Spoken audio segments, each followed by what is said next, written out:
বাবা যায়, পরীক্ষা নেই, ইন্টারভিউ নেই, শুধু নম্বরের ভিত্তিতেই চাকরি। রাইটস লিমিটেড এমনই একটা সুযোগ এনেছে, 252টা অ্যাপ্রেন্টিস পদ। কিন্তু ব্যাপারটা যতটা সহজ মনে হচ্ছে ততটা কি সত্যি সহজ? চলুন এর ভেতরে কি আছে সেটা একটু খুঁটিয়ে দেখা যাক। হ্যাঁ, এই পরীক্ষা নিয়ে এই কথাটা শুনলেই একটা স্বস্তির নিঃশ্বাস ফেলার প্রবণতা থাকে। কিন্তু এখানেই আসলে আসল খেলাটা শুরু হয়। যখন পরীক্ষা বা ইন্টারভিউ থাকে না, তখন নিয়োগকারী সংস্থা আবেদনপত্র এবং যোগ্যতার শর্তগুলোকে আরও কঠোরভাবে দেখে। ঠিক। আমাদের আজকের আলোচনার লক্ষ্য শুধু বিজ্ঞপ্তির নিয়মগুলো পড়া নয়, বরং সেই নিয়মগুলোর পেছনের কারণটা বোঝা, আর কোথায় কোথায় আবেদনকারীদের জন্য ফাঁদ পাতা থাকতে পারে সেগুলো চিহ্নিত করা। ফাঁদ শব্দটা ব্যবহার করলেন, এটা খুব গুরুত্বপূর্ণ। তাহলে শুরু করা যাক। 252টা পদ এবং কোনো পরীক্ষা নেই, এটা শুনেই তো হাজার হাজার আবেদনকারী ঝাঁপিয়ে পড়বে। কিন্তু এই 252টি পদ কি সবার জন্য? মানে এর মধ্যেও কোনো নির্দিষ্ট ভাগ আছে? খুব ভালো প্রশ্ন। এই 252 সংখ্যাটা একটা সামগ্রিক চিত্র, কিন্তু এর ভেতরের বিভাজনটা বোঝা খুব জরুরি। সবচেয়ে বড় অংশটা, মানে 110টা পদ, রাখা হয়েছে ইঞ্জিনিয়ারিং গ্র্যাজুয়েটদের জন্য। ও আচ্ছা, ইঞ্জিনিয়ারদের জন্য সবচেয়ে বেশি। হ্যাঁ, বোঝাই যাচ্ছে রাইটস একটি ইঞ্জিনিয়ারিং কনসালটেন্সি সংস্থা, তাই তাদের মূল ফোকাসটা এখানেই। আর বাকিদের জন্য? এরপরে দ্বিতীয় বড় সুযোগটা হল আইটিআই পাশ করা প্রার্থীদের জন্য। তাদের জন্য রয়েছে 57টি পদ। তারপর ডিপ্লোমাধারীদের জন্য 49টি। আর সবচেয়ে কম 36টি পদ রয়েছে নন ইঞ্জিনিয়ারিং গ্র্যাজুয়েটদের জন্য। মানে যারা বিকম, বিবিএ বা বিএ পাশ করেছেন তাদের জন্য। একদম। সুতরাং আবেদন করার আগে নিজের শাখার জন্য কটা পদ আছে সেটা জেনে নেওয়াটা বুদ্ধিমানের কাজ। আচ্ছা, শিক্ষাগত যোগ্যতার ক্ষেত্রে তো নির্দিষ্ট ডিগ্রি বা ডিপ্লোমা লাগবেই, কিন্তু এর বাইরেও কি কিছু দেখার আছে? যেমন ধরুন কোন কলেজ থেকে পাশ করা হয়েছে, সেটা কি গুরুত্বপূর্ণ? সরাসরি কলেজের নাম গুরুত্বপূর্ণ না হলেও কলেজের স্বীকৃতিটা সবচেয়ে জরুরি। মানে গ্র্যাজুয়েট বা ডিপ্লোমা প্রার্থীদের ক্ষেত্রে তাদের প্রতিষ্ঠান অবশ্যই ইউজিসি বা এআইসিটিই স্বীকৃত হতে হবে। আর আইটিআই প্রার্থীদের প্রতিষ্ঠানকে এনসিভিটি বা এসসিভিটি অনুমোদিত হতে হবে। এটা একটা চেকবক্সের মতো। যদি টিক না পড়ে, তাহলে বাকি সব যোগ্যতা থাকে সত্ত্বেও আবেদনপত্র প্রথমেই বাতিল হয়ে যাবে। এটা একটা গুরুত্বপূর্ণ সতর্কবার্তা। এবার আসি বয়সের ব্যাপারে। বিজ্ঞপ্তিতে দেখলাম ন্যূনতম বয়স 18 বছর হতে হবে, কিন্তু কোনো সর্বোচ্চ বয়স সীমা নেই। এটা তো বেশ অদ্ভুত। তার মানে কি 50 বছর বয়সের কেউ আবেদন করতে পারবেন? বাহ্যিকভাবে তাই মনে হলেও এখানে একটা পরোক্ষ কিন্তু খুব শক্তিশালী শর্ত যোগ করা আছে। কিরকম? গ্র্যাজুয়েট এবং ডিপ্লোমা প্রার্থীদের ক্ষেত্রে বলা হয়েছে তাদের অবশ্যই 17 নভেম্বর 2020 তারিখের পরে পাশ করতে হবে। ও, অর্থাৎ পাশ করার পর 5 বছরের বেশি সময় পেরিয়ে গেলে তারা আবেদন করতে পারবেন না। এটাই আসলে তাদের জন্য সর্বোচ্চ বয়সসীমার কাজ করছে। তার মানে সংস্থা আসলে নতুন পাশ করা প্রার্থীদেরই খুঁজছে। কিন্তু কেন এই 5 বছরের নিয়ম? এর পেছনে যুক্তিটা কি? এর কারণটা শুধু জ্ঞান তাজা রাখা নয়, এর একটা অর্থনৈতিক এবং কৌশলগত দিকও আছে।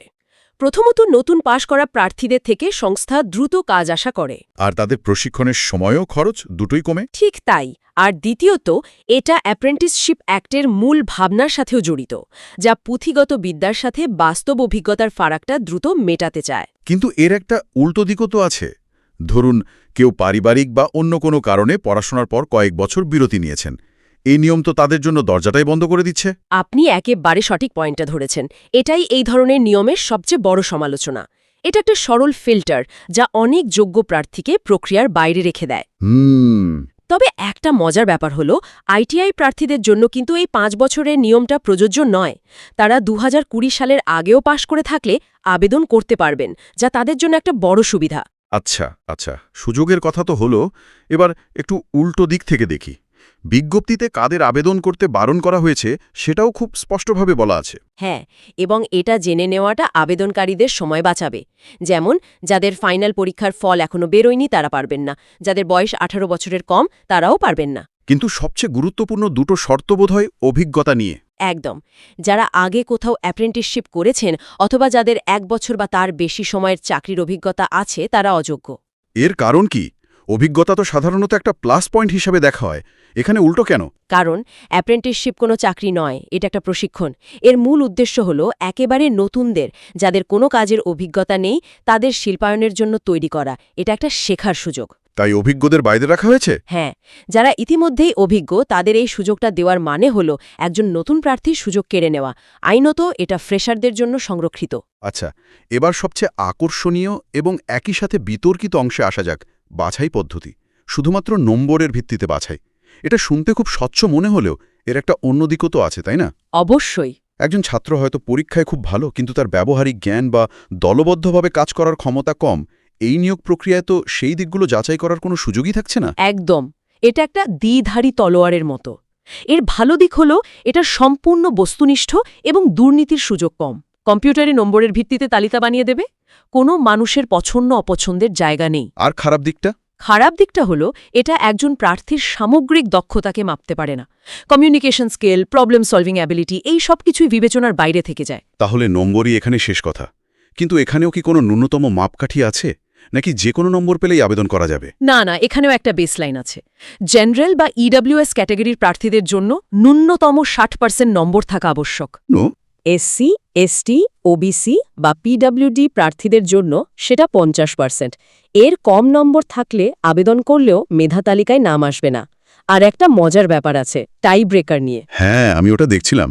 যদি দুজন প্রার্থীর নম্বর দশমিকের পর পর্যন্ত মিলে যায়, তখন কি হবে? তখন লটারি হবে না, বরং যার বয়স বেশি তাকে অগ্রাধিকার দেয়া হবে। তাই নাকি? হ্যাঁ, ভাবুন, একই নম্বর পেয়েও শুধু কয়েক মাসের বড় হওয়ার জন্য একজন সুযোগ পেয়ে যেতে পারেন আর অন্যজন পারেন না। এটা শুনতে অদ্ভুত লাগলেও অনেক সরকারি নিয়োগে এটাই নিয়ম। তাহলে এতক্ষণের আলোচনায় এটা পরিষ্কার যে সুযোগটা আকর্ষণীয় হলেও প্রক্রিয়াটা বেশ জটিল, বিশেষ করে আবেদন করার পদ্ধতিটা। ঠিক ধরেছেন। এখানেই বেশিরভাগ আবেদনকারী ভুলটা করেন। আবেদন প্রক্রিয়াটি এক ধাপের নয়, বরং বেশ কয়েকটি ধাপ মিলিয়ে তৈরি, আর প্রতিটি ধাপে চূড়ান্ত সতর্কতা দরকার। চলুন তাহলে এই গোলকধাঁধা থেকে বেরোনোর রাস্তাটা একটু সহজ করে দেওয়া যাক।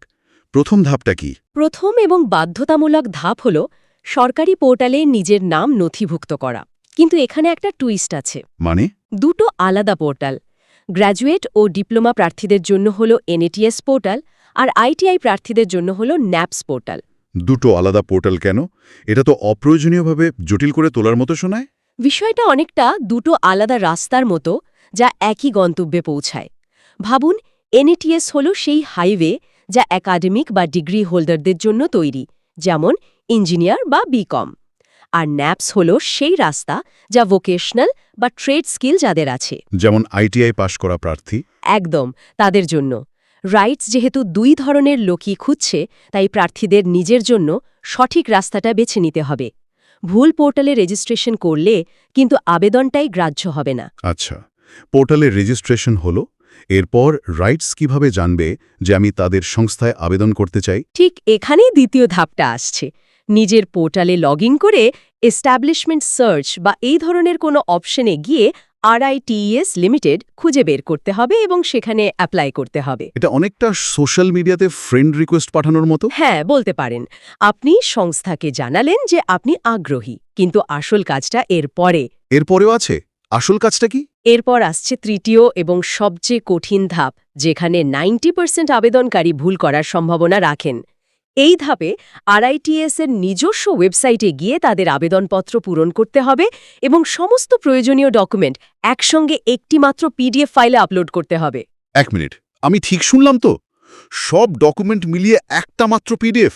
তার মানে দশম শ্রেণী থেকে শুরু করে গ্র্যাজুয়েশনের শেষ সেমেস্টার পর্যন্ত সব মার্কশিট, সার্টিফিকেট, পরিচয়পত্র সব একসাথে স্ক্যান করে জোড়া লাগাতে হবে? হ্যাঁ, ঠিক তাই। এটা তো একটা ফাঁদ বলে মনে হচ্ছে। আমি নিশ্চিত বহু যোগ্য প্রার্থী শুধু এই প্রযুক্তিগত মারপ্যাচে আটকে যাবেন। আপনার আশঙ্কা অমূলক নয়। এই সিঙ্গল PDF শব্দটাই হলো এই নিয়োগের সবচেয়ে বড় ফিল্টার। যাদের কাছে স্ক্যানার নেই বা যারা PDF মার্জ করতে জানেন না, তাদের জন্য এটা একটা বড় বাধা। আর এই ফাইলের সাইজ 10 MBর বেশি হওয়া চলবে না। আলাদা ফাইল আপলোড করার কোনো অপশনই নেই? কোনো অপশন নেই। আমার এক পরিচিতের কথা মনে পড়ছে। সে সব দিক থেকে যোগ্য ছিল, নম্বরও দারুণ, কিন্তু CGPA কনভার্জন ফর্মুলাটা PDF-এ যোগ করতে ভুলে গিয়েছিল। ফলাফল, আবেদন বাতিল। এই ছোট ছোট ভুলগুলোই বড় সুযোগ নষ্ট করে দেয়। CGPA কনভার্জন ফর্মুলা, এটা আবার কি? যাদের রেজাল্ট CGPA সিস্টেমে, তাদের বিশ্ববিদ্যালয় বা বোর্ড থেকে একটি অফিসিয়াল নিয়ম দেওয়া থাকে যে কিভাবে CGPA-কে শতাংশে রূপান্তর করতে হয়। সেই নিয়মের একটি কপিও স্ক্যান করে ওই একটি পিডিএফ ফাইলের মধ্যেই জুড়ে দিতে হবে। ও আচ্ছা। এটা প্রমাণ করে যে প্রার্থী নিজের নম্বরকে ফুলিয়ে ফাঁপিয়ে দেখাননি। এই ছোটখাটো বিষয়গুলোতেই সংস্থার সতর্কতা বোঝা যায়। পুরো বিষয়টা শোনার পর মনে হচ্ছে আবেদন করার জন্য ঠান্ডা মাথায় হাতে সময় নিয়ে বসতে হবে। আর সবকিছুর জন্য তো একটা শেষ তারিখও আছে। হ্যাঁ, এবং সেই তারিখটা ক্যালেন্ডারে লাল কালি দিয়ে দাগ দিয়ে রাখার মতো। 5ই ডিসেম্বর 2025। পোর্টাল রেজিস্ট্রেশন, রিটসের ওয়েবসাইটে ফর্ম পূরণ এবং ওই ভয়ঙ্কর সিঙ্গল পিডিএফ আপলোড করা সবকিছুই এই তারিখের মধ্যে শেষ করতে হবে। আর কোনো শেষ মুহূর্তের টিপস বা সতর্কতা? আরও দুটো বিষয়। প্রথমত, যদি কেউ ভুল করে একাধিকবার আবেদন করে ফেলেন, ঘাবড়ানোর কিছু নেই। বিজ্ঞপ্তিতে বলা আছে তার শেষ সম্পূর্ণ আবেদনটি গ্রাহ্য হবে। আগেরগুলো স্বয়ংক্রিয়ভাবে বাতিল হয়ে যাবে। ঠিক। আর দ্বিতীয় এবং সবচেয়ে গুরুত্বপূর্ণ কথা হলো, এটা কোনো স্থায়ী চাকরি নয়, এটা শুধুমাত্র 1 বছরের প্রশিক্ষণ। এই বিষয়টা পরিষ্কার থাকা খুব দরকার। অনেকে সরকারি চাকরি ভেবে আবেদন করে বসেন। একদম। এটা হলো কেরিয়ারের প্রথম ধাপ। এই 1 বছরে কাজের অভিজ্ঞতা হবে, নেটওয়ার্ক তৈরি হবে, যা পরবর্তীকালে স্থায়ী চাকরি পেতে সাহায্য করবে। কিন্তু রাইটস এখানে কোনো চাকরির প্রতিশ্রুতি দিচ্ছে না। এই মানসিক প্রস্তুতি নিয়ে আবেদন করা উচিত। তাহলে আমাদের এই গভীর আলোচনার সারসংক্ষেপটা যদি করি, রাইটস লিমিটেডে 252টি অ্যাপ্রেন্টিস পদ রয়েছে, যার জন্য কোনো পরীক্ষা বা ইন্টারভিউ নেই। বাছাই হবে শুধুমাত্র নম্বরের ভিত্তিতে, যেখানে ন্যূনতম 60% বা 50% নম্বর থাকা আবশ্যক। হ্যাঁ, আবেদন প্রক্রিয়াটি একটু জটিল। প্রথমে সঠিক সরকারি পোর্টালে নেটস্ন্যাপসে রেজিস্ট্রেশন, তারপর রাইটসের ওয়েবসাইটে আবেদন এবং সমস্ত ডকুমেন্ট একটি 10 MBর সিঙ্গেল পিডিএফ ফাইলে আপলোড করতে হবে। আর সবকিছুর শেষ তারিখ 5ই ডিসেম্বর 2025। একদম নিখুঁত সারাংশ। তবে সবশেষে একটা প্রশ্ন ভাবার জন্য রইল। বিজ্ঞপ্তিটি আবেদন করার কি এবং কিভাবে তার ওপর জোর দিয়েছে। আমরাও সেটাই আলোচনা করলাম। কিন্তু একজন আবেদনকারীর ভাবা উচিত এই 1 বছরের প্রশিক্ষণকে কিভাবে নিজের দক্ষতা এবং নেটওয়ার্ক বাড়ানোর কাজে লাগানো যায়, যাতে প্রশিক্ষণ শেষে একটি স্থায়ী চাকরির পথ তৈরি হয়। ঠিক। কারণ অ্যাপ্রেন্টিসশিপ নিজের লক্ষ্য নয়, এটা কেরিয়ারের একটা লঞ্চপ্যাড মাত্র। শুধু প্রশিক্ষণ শেষ করার জন্য প্রশিক্ষণ না করে এটাকে কিভাবে নিজের ভবিষ্যৎ গড়ার হাতিয়ার হিসেবে ব্যবহার করা যায়, সেটাই আসল চ্যালেঞ্জ।